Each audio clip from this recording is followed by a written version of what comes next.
Hello friends, good morning, જય સ્વામિનારાયણ. સ્વાગત છે તમારે એક નવા બ્લોગમાં. આજે આપણે બ્લોગની શરૂઆત થાય છે 10:30 વાગ્યાની.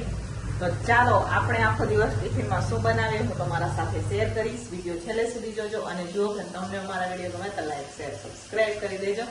તમે વિડીયો જોવો પણ છો પણ લાઈક શેર સબસ્ક્રાઈબ નથી કરતા તો પ્લીઝ લાઈક શેર સબસ્ક્રાઈબ કરી દેજો. તો જોઈ શકો છો અહીંયા અમારે જો ઘડિયાળ થોડીક 10 મિનિટ આગળ છે અને અહીંયા જે ફ્રીજ હતું એ આપણે અહીંયા રાખી દીધું છે કેમ કે હું કાલે ફ્રીજ સાફ કરતી હતી ને તો બહાર રાખ્યું હતું તો અહીંયા ફ્રીજ મેં રાખેલું છે. ને ચાલો આપણે આજે શું બનાવીએ હું બતાવું તમને. અહીંયા મસ્ત મજાના આપણા ભાત બફાઈ રહ્યા છે, જોઈ શકો છો તમે. અહીંયા તુવેર દાણા નાખી અને ભાત બફાઈ રહ્યા છે. આ બાજુ દાળ બફવા માટે રાખી દીધી છે અને કુકરમાં બતાવું હું તમને. જુઓ રેડ કુકર થઈ ગયું છે તો જોઈ શકો છો. અહીંયા મસ્ત મજાના રાજમા બફાઈ ગયા છે તો અમારે આજે રાજમાનું શાક દેવાનું છે. જોઈ લો છે અહીંયા રાજમા બફાઈ ગયા છે. તો ચાલો આજે આપણે બપોરના ટિફિનમાં દાળ ભાત શાક અને શાકનું બનાવશું રાજમા, બરોબર. તો ચાલો હું બનાવી હું તમારા સાથે શેર કરું, મજા આવશે તમને. તો ચાલો અહીંયા આપણે ટમેટા લઈ લીધા છે. આજે સલાડમાં પણ આપણે ટમેટા દેવાના છે અને ટમેટાની બનાવશું ગ્રેવી.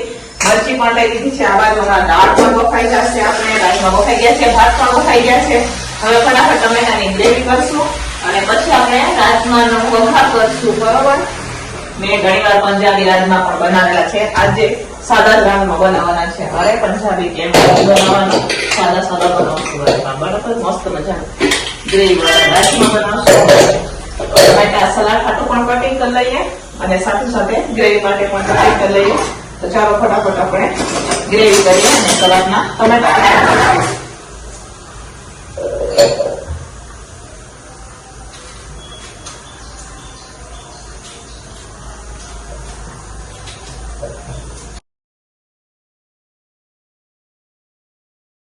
તો ચાલો ફ્રેન્ડ્સ, અત્યારે હવે આપણે શાક અને દાળનો વઘાર કરી રહ્યા છીએ. તો દાળમાં પણ બ્લેન્ડર થઈ ગયું છે તો પહેલા દાળનો વઘાર કરી અને સાઈડમાં આપણે કઢાઈ રાખી દઈશું. તો દાળનો વઘાર કરી લઈએ પહેલા તો અને પછી આપણે રાજમાનો વઘાર કરશું, બરોબર. તો પેલો ગરમ થવા માટે રાખી દઈએ એને પણ પછી આપણે વઘાર કરીએ. ચાલો ફટાફટ પેલા દાળનો વઘાર કરી લઈએ અને પછી કરશું રાજમાન વઘાર.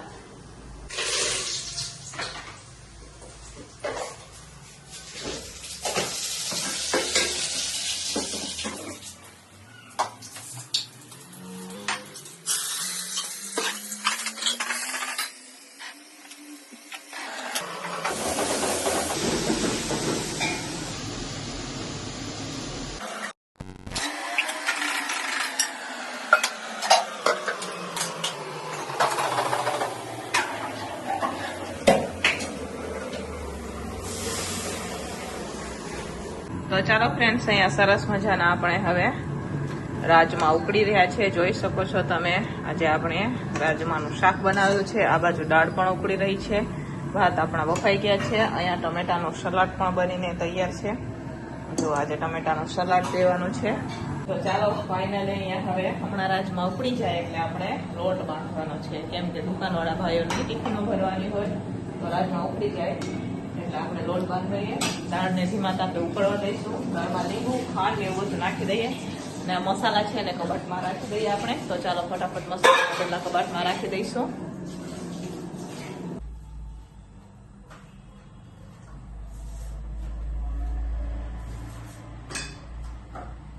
તો ચાલો ફ્રેન્ડ્સ, હવે આપણે રોટલી બનાવવાની શરૂઆત થઈ ગઈ છે. શાક દાળ બની ગયા છે, ભાત પણ ઉફાઈ ગયા છે. મેં દુકાનના ભાઈઓની ટિફિનો ભરાઈને પણ વહી ગઈ છે. હવે અત્યારે હું કારખાનાના ભાઈઓની ટિફિનો બનાવી રહી છું. તો અત્યારે આપણે બહારની ટિફિનો કેમ બંધ છે એ આજે હું તમને વિડીયોમાં જણાવીશ, બરોબર.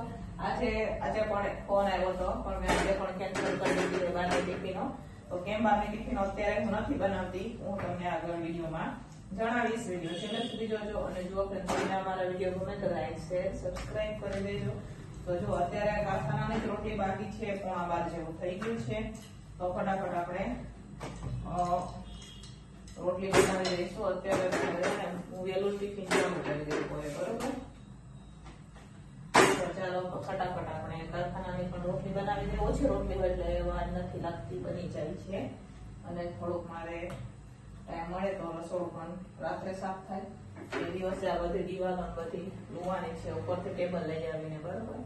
જોઈએ આજે ટાઈમ મળે કે પછી કાલે સવારે જેવી રીતના ટાઈમ મળશે એવી રીતના આપણે દિવાલોને લુઈ નાખશું. કેમ કે મેં ફ્રીજ બહાર કાઢેલું છે, તો જેથી દિવાલો લુવાઈ જાય પછી ફ્રીજ ની અંદર રાખી દઈશું બરોબર. તો ચાલો ફટાફટ આપણે હવે રોટલી બનાવશું.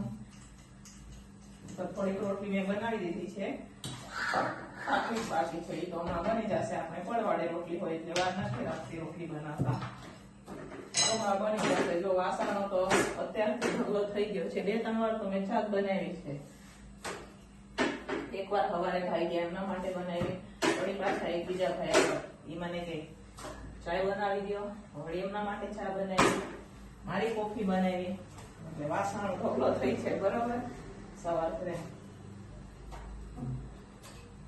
તો ચાલો ફ્રેન્ડ્સ, ફાઇનલી બપોરનું ટિફિન બનીને તૈયાર થઈ ગયું છે. ચાલો હું તમને બતાવું.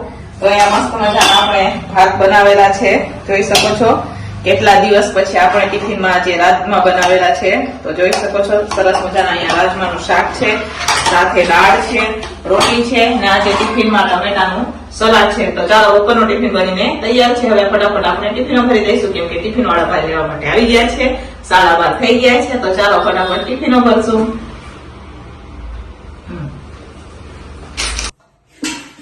ચાલો ફ્રેન્ડ્સ, ટિફિનો ભરાઈને વહી ગઈ છે. અત્યારે હવે હું વાસણ ઉટકી રહી છું. જોઈ ઘણા બધા વાસણ છે, તો ચાલો ફટાફટ વાસણ ઉટકી આપણે એક વાગી ગયા છે. તો હવે અત્યારે હું વાસણ ઉટકું છું બરોબર. વાસણ ધોવાનું છે મારે, તો એ પણ ધોઈ નાખશું. તો પહેલા તો આપણે વાસણ ઉટકી ફટાફટ, પછી કાપ ધોશું. નીચે કચરા પોતા થઈ ગયા છે, ઉપર બાકી છે, એ કરવાના છે, એ પણ કરશું આપણે. વાસણ ધોઈ નાખે. સવારથી વાસણ ધોયા ન હોય એટલે વાસણ સાદા થઈ જાય.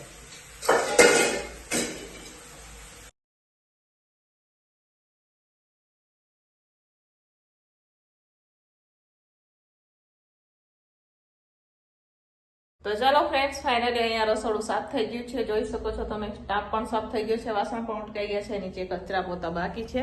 સવારમાં તો કર્યા હતા, પણ બીજી વાર કચરા પોતા બાકી છે, એ પછી કરશું. તો ચાલો મળીએ થોડીક જ વારમાં. ઘણું બધું કામ છે, તો વાગી ગયા છે 1:30. ચાલો ફ્રેન્ડ્સ, 6:30 થવા આવ્યા છે. રસોડામાં આપણે આવી ગયા હતા, કયું ના પણ છે ને લાઈટ વહી ગઈ હતી ને, તો હું પાછી વહી ગઈ હતી. જુઓ, મારે અત્યારે દેવાનું છે સવ ટમાટાનું શાક, વઘારેલા ભાત દેવાના છે. તો એના માટે પણ મેં બધી વસ્તુ સુધારી લીધી હતી, પણ લાઈટ વહી ગઈ તો હું પાછી વહી ગઈ હતી. જુઓ, લાઈટ છે નથી રસોડામાં, તો રસોઈ કેવી રીતના કરવી? તો અંધારામાં જ રસોઈ કરવાની છે આપણે. તો ચાલો હવે સાંજનું ટિફિન આપણે તૈયારી કરશું. તો ચાલો ફ્રેન્ડ્સ, લાઈટ આવી ગઈ છે. તો અહીંયા જોઈ શકો છો આપણે વઘારેલા ભાત પણ અહીંયા બફવા માટે રાખી દીધા છે. આપણે આજે વઘારેલા ભાત બનાવે. તમને એમ થતું હશે કે સેવ ટમેટાના શાક સાથે તો ખીચડી સારી લાગે, પણ અમારે અમુક ભાઈઓને એમને સેવ ટમેટાનું શાક ઓછું ભાવે. તો વઘારેલા ભાત હોય તો ખાઈ લે, એટલા હાટે થઈને અહીંયા આપણે વઘારેલા ભાત બનાવી રહ્યા છીએ. અને હું તમને કહું કે અત્યારે આપણે બારને ટિફિનો કેમ નથી બનાવતા, કેમ કે અત્યારે હું બારને ટિફિન એટલે નથી બનાવતી કેમ કે હું એકલી છું, તો બધું ભેગું નથી થતું. દિવસે બહુ મોડું થઈ જાય. રાત્રે હોય તો આપણે ચલાવી લઈએ, પણ દિવસે હે ને દિવસે મારે 12:30 સુધીમાં કારખાનાનું ટિફિન પેક કરી દેવું પડે, 11:30 સુધીમાં દુકાનનું ટિફિનો પેક કરવી પડે, એટલે બધું ભેગું નથી થતું. એટલા હાટું થઈને આપણે બારને ટિફિનો અત્યારે બંધ કરેલી છે બરોબર. થોડાક દિવસો માટે પછી આપણે ચાલુ કરી દઈશું. આજે પણ ફોન આવ્યો હતો કે બેન ટિફિન બનાવી દેશો, પણ હવે હોળી પછી પાછા એકાદ આપણે બેન ગોતશું તો વાંધો ન આવે, જેથી સાથે હોય તો ફટાફટ થઈ જાય. શિયાળાનો દિવસ વાર નથી લાગતો, 12:30 એ રીતના થઈ જાય છે. એટલા હાટું થઈને હું અત્યારે બારને ટિફિનો નથી બનાવતી, અને અત્યારે એનો ઓર્ડર પણ નથી, એટલે વાંધો ન આવે. ક્યારેક મોટો ઓર્ડર આવે તો જોઈએ, દેખા જાયગા. કેમ કે રાજુ પણ નથી સાથે. રાજુ હોય તો પણ વાત અલગ છે, નમસ્વીની સ્કૂલ હોય, રવિવાર હોય તો ઘરે હોય નવું અમારે. અને રાજુ ગામડે ગયા છે, એ તો તમને ખબર છે કે 1.5 મહિના પછી આવશે. લગભગ 1 મહિનામાં કામ પૂરું થઈ જાય તો આવી જાય, બાકી 1.5 મહિના પછી આવશે. ધોરાજી કેમ ગામડે ગયા છીએ હું તમને નેક્સ્ટ વિડીયોમાં જણાવીશ, બરોબર? તો ચાલો હવે આપણે ફટાફટ સેવ ટમેટાનું શાક બનાવી દઈશું. 6:30 થઈ ગયા છે. અહીંયા ભાત પણ બફવા માટે રાખી દઈશું. તો વઘારેલા ભાત આપણે ઢાંકણું બંધ કરવાનું છે. બાકીની બધી વસ્તુ થઈ ગઈ છે. તો ચાલો ફટાફટ આપણે અત્યારે સેવ ટમેટાનું શાક બનાવીએ અને પછી આપણે રોટલી બનાવવાની છે, બરોબર? અને ચાલો ફ્રેન્ડ્સ, આનો ટિફિન બનીને તૈયાર થઈ ગયું છે. તો અહીંયા જોઈ શકો છો તમે, મસ્ત મજાના વઘારેલા ભાત છે. જો છે સરસ મજાના વઘારેલા ભાત. ને અહીંયા આપણે સરસ મજાનું સેવ ટમેટાનું શાક છે, સાથે છે રોટલી. તો ચાલો, સાંજનો ટિફિન બનીને તૈયાર થઈ ગયું છે. હવે આપણે ટિફિનો ભરી દઈશું. ટિફિનો વાળા ભાઈ પણ લેવા માટે આવી ગયા છે. તો ચાલો ટિફિનો ભરી દઈએ આપણે હવે.